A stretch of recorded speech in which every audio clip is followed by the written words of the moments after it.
Hey, bye, Thomas here, and it's a beautiful morning up here in Tennessee. We recently just got back from Missouri, had a fantastic time out there, getting to see my wife's grandmother, my mother-in-law's brother, just all around good time.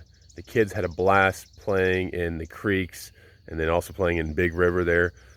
Fantastic time, great trip. Every time we go to Missouri, it's always a lot of fun. It's also a lot of work. I do a lot of work up there, but it's very enjoyable because that's kind of like what I like to do.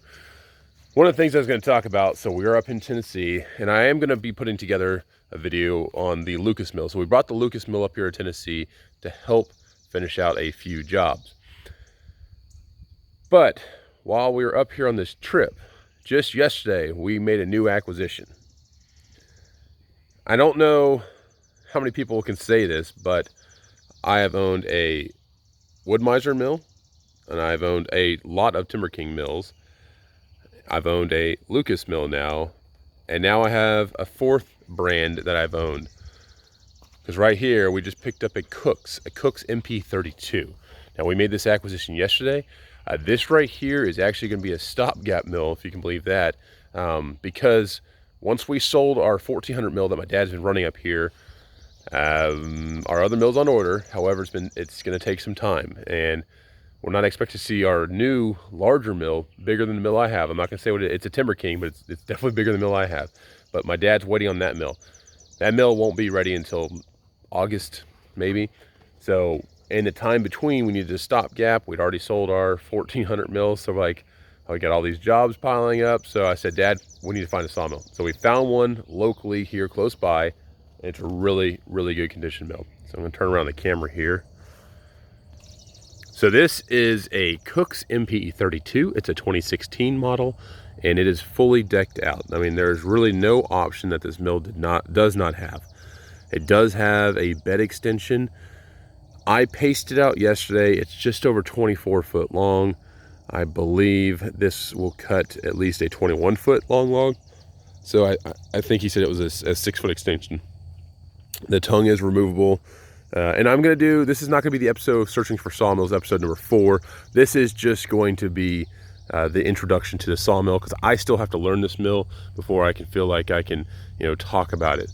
But just from what I saw yesterday, this is a pretty good machine. It's got the electric head up and down. It's got the electric back and forth.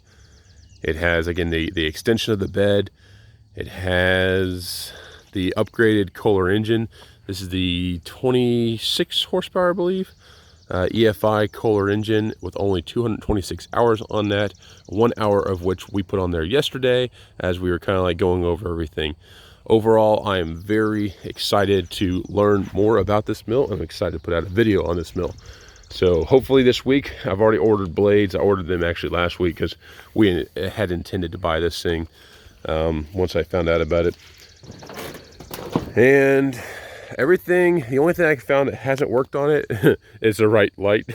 Everything else works, so that's great. Very low hours, and we've got one blade to work with.